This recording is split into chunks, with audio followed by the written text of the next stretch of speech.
On an afternoon in November 2007, a corporate jet waited in a hangar at Salt Lake International Airport. Its 4 passengers, scientists and executives from a global pharmaceutical company, were locked in negotiations with 3 men in a nearby building.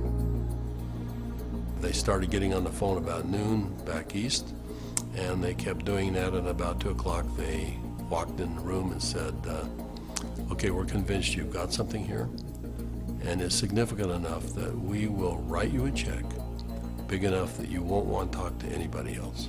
We said, we'll call you tomorrow. And we immediately adjourned into our conference room again to discuss the offer that they'd put on the table. How these men came together and the decision they made that day is the story of Asea's genesis.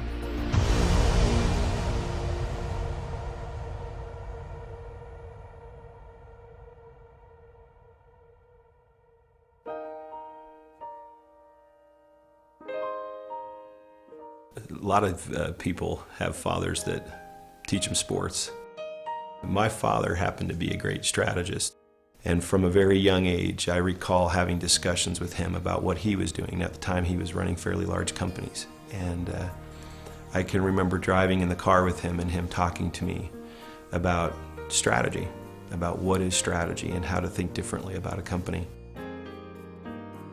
Vertus Norton was well qualified to teach his son.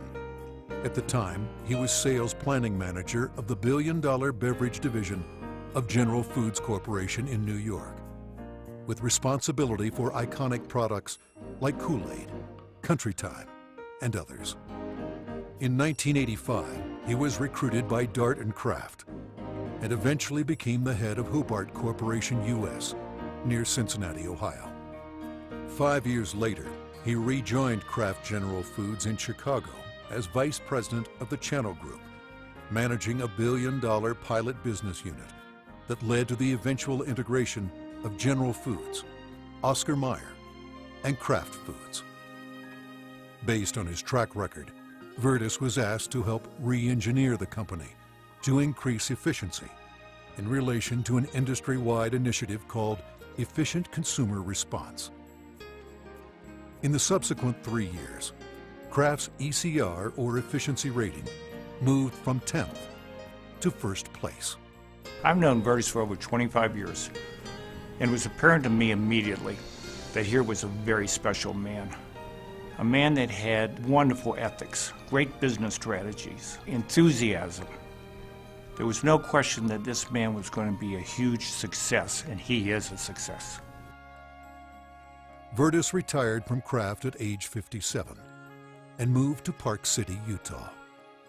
We thought he would take retirement seriously. He did not. Shortly after doing some service for our church, he was asked to run a biotech company. He had a lab in Southern California, 5 PhDs reporting to him, a series of master's or graduate students as well, all doing work for him there. And he ran that for 4 years, and we thought he was done. But Vertus Norton was not done. Through his son Tyler, Vertus was introduced to another biotech company and invited to become a member of their board. I recall coming to the house one afternoon only to find books strewn about his desk, chemistry and biology books, and I said, now what in the world are you doing now? And he proceeded to tell me that he had been invited to sit on the board of this company that had an incredible technology. And I do recall him saying, but they don't know exactly what they have. And that's an invitation to my dad. He's going to figure it out. He's a puzzler. I was intrigued until they told me it was made from salt water. And I told them, this doesn't sound right, and you're going to have to convince me it's real.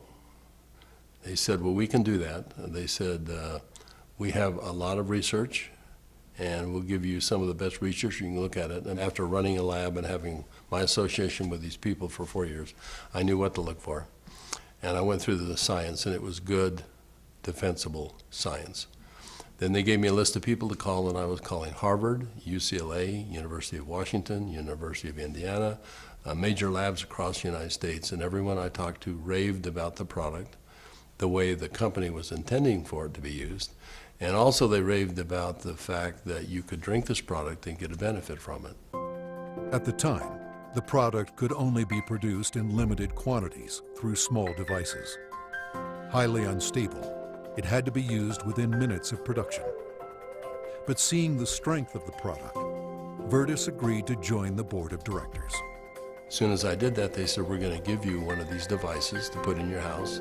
We'd like you to become familiar with it. I started drinking the product that was made in this device, and my thinking cleared up. I had more energy. I felt better than I had for years, and now keep in mind I was in my 60s at that time. And I thought, holy cow, what is this? So I went to the first board meeting and found out that they were flat out of money. They were $1 million in debt.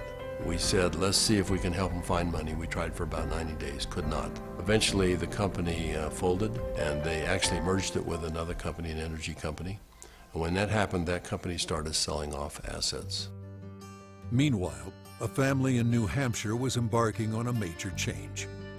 Jim Pack had been a highly successful consultant in the telecommunications industry. His son, Joe, had secured a position on the United States ski team.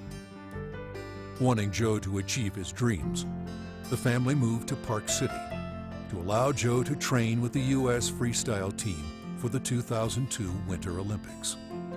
So I'm living in a subdivision in Park City, Utah, and after a few years, another gentleman moves in a few houses up from me. This gentleman was named Virtus Norton. Now, Virtus and I became good friends, and actually we became good golfing buddies.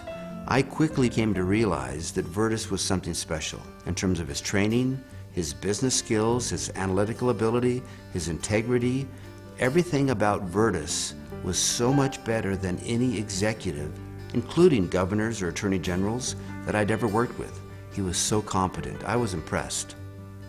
I made the decision on the golf course as we golfed, week after week. I said, I'm going to do something with this guy.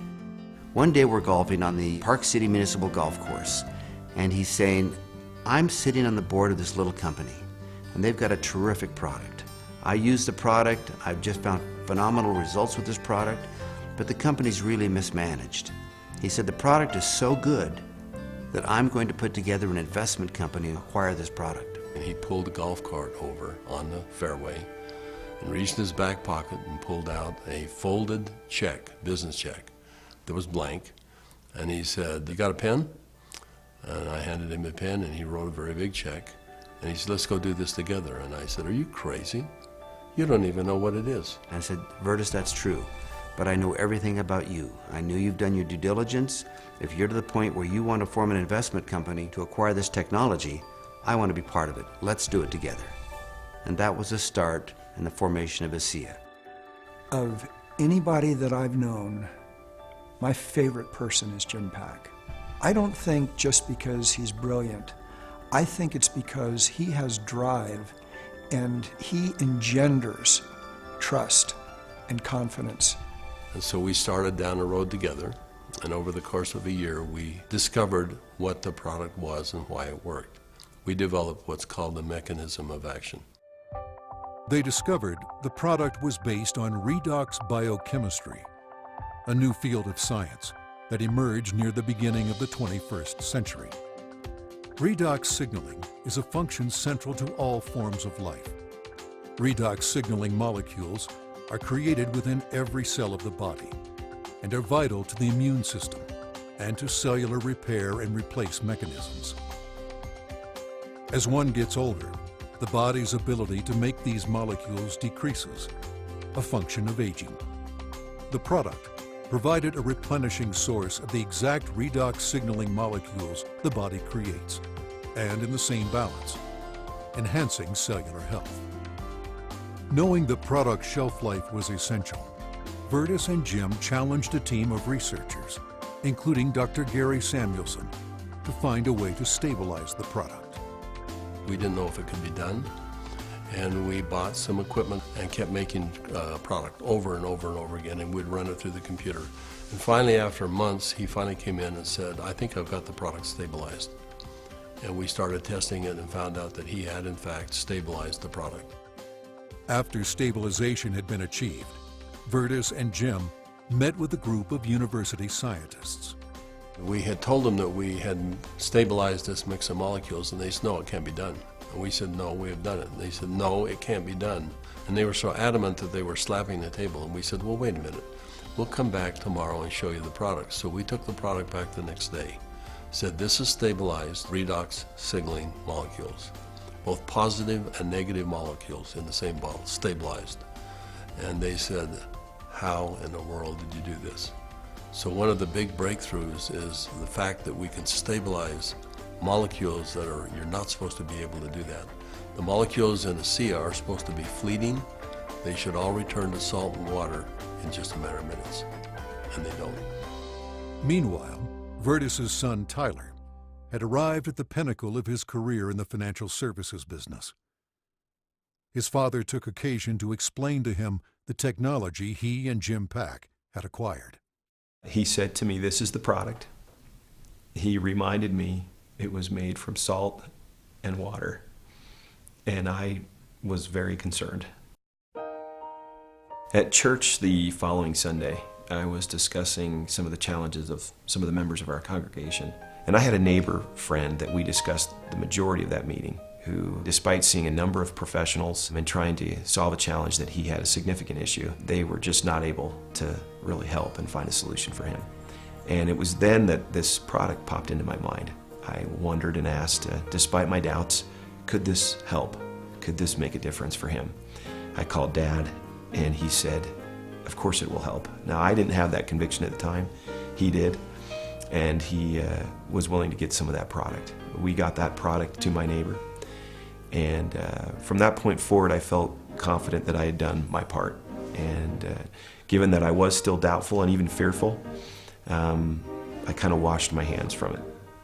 I think it was 3 months later when I received a phone call from the leader of our church. And he said, are you sitting down? And I said, don't start a call like that. What's wrong? And he said, this is good news. Are you sitting down? He proceeded then to tell me that he had just received some very good news, that my neighbor, whom we had given this product to months earlier, had received word that he was in fact improving and had improved a great deal. Of course, the question going through my mind was, well, did he drink this stuff?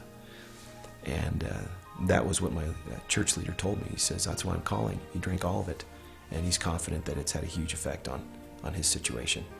I called my neighbor, and I needed for him to tell me what he had experienced. And he was quiet for a minute, as I recall, and said, do you have any idea what I think this has done for me and for my family? He began to tell me things that I've now heard multiple times over from people across all of North America, and how this product helped him and made a difference for his family. Frankly, this was a problem for me. This became a problem for me. It was my first indication that this could be real, this could be meaningful. By this point, Jim and my father had made a significant commitment to this product. They were moving forward. And I started to question kind of what I was doing, and feeling a need to get this product out to the world, watching the impact it was having. And I ultimately resigned in May of 2010 from a significant job, the job I'd spent the better part of 17 years getting to. And it was born of this sense and feeling that this product needed to be given to the world. I've known Tyler Norton for now over 20 years. He is a person who demonstrates integrity in all aspects of his business. He is able to motivate people to do things that are even beyond what they think they can do. You know, this came full circle for me about a few months ago. I happened to be out walking, and I looked ahead and saw a family coming towards me on the street. And as they got closer, I realized it was my neighbor that had been benefited by Asea. And I happened to be on the phone, and so we weren't able to talk. I kind of waved as we acknowledged each other, and he reached in his back pocket and pulled out a sport pouch of Asea, and then kind of subtly bumped his heart. And we didn't say anything, but I understood completely. It brought home the whole purpose of what we're doing. Now that the product was stabilized, Vertus and Jim began studying distribution models, retail, direct sales, internet, and network marketing. But first, they had a question. We actually wondered if people would drink a product that didn't taste very good, even if there was a perceived health benefit. And we said, let's find out. So we decided to find 40 people and create kind of a focus group, and we started giving it to them. We did that for about 2 months, and we said, let's go out and find out where we are with these 40 people. So when we went out and contacted them, we found out that the 40 people had turned into 135, and the product had been shipped to 20 different countries without our knowing it. And we said, well, we've got the answer we wanted. People will, I think, buy this product. When they determine that there is a perceived health benefit, they'll buy it. But in the meantime, we had contacted a friend, someone that Jim Pack knew and we had played golf with. And he was running a very big pharmaceutical company in New Jersey, about $10–11 billion. And he finally agreed to send a group of people out and spend some time with us and see what we had come up with. So 4 people flew out on a plane, and we met in the conference room we had on the west side of the city for the better part of a day. We spread out all of the research that we had out on a table. And these gentlemen asked all the right questions. They thoroughly went through all of the science that we had, and as they do that, they'd call back to their headquarters and ask questions.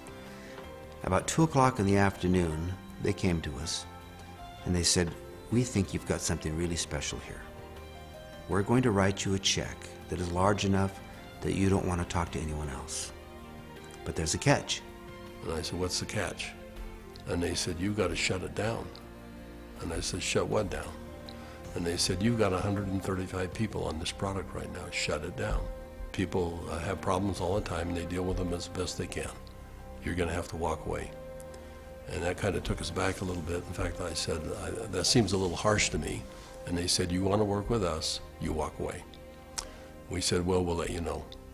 So we ushered them out of the building, and we huddled around the conference table. We came to realize that this had changed for us from a business play to something very important. This was a cause. This was a responsibility. We'd seen too many people helped by this product. We realized that the only option before us was network marketing. And in that conference room on that day, we made that decision to form a network marketing company. Asea LLC opened its doors for business in July 2009 with just a handful of independent associates. Today, there are tens of thousands, and their ranks are growing exponentially every month. In 2012, the company announced its entry into Europe, the first of many international steps to come. Every company has a vision, but for Virtus and I, our vision is just a little bit different given our age. This is not about making $1 million. This is about changing 1 million lives. One of my fondest memories is of a Meet Asea meeting that we held in Lexington, Kentucky. We had a huge group of people that came, very impressive group, and a lot of people coming up talking about what Asea had done for them personally. But at the end of the meeting, they invited me to come up and gave me a small treasure chest. Wasn't very big, but as you open up the treasure chest, it's filled with letters of gratitude and thanks. It meant a great deal to me. So we came back to Salt Lake City, and I asked our people to go out and find a treasure chest, which we have done, and we have it in the office, and we continue to add letters to it. I have the privilege of going around the country and talking to people about this product. And it's not uncommon at the end of a meeting to have a group of people line up and want to tell me and really thank me, but more thank my dad and Jim for what they've done. And as they tell their stories and I get a chance to look into their eyes and sense their sincerity and the realness of what this has done for them, more than once I've had to step out of the room and find a corner in a hotel somewhere where I could compose myself and get myself in order after hearing how sincere and thankful they are for this product. You know, we started off looking at this as a business opportunity, and as we progressed, it became more of a sense of purpose, but it's much more than that.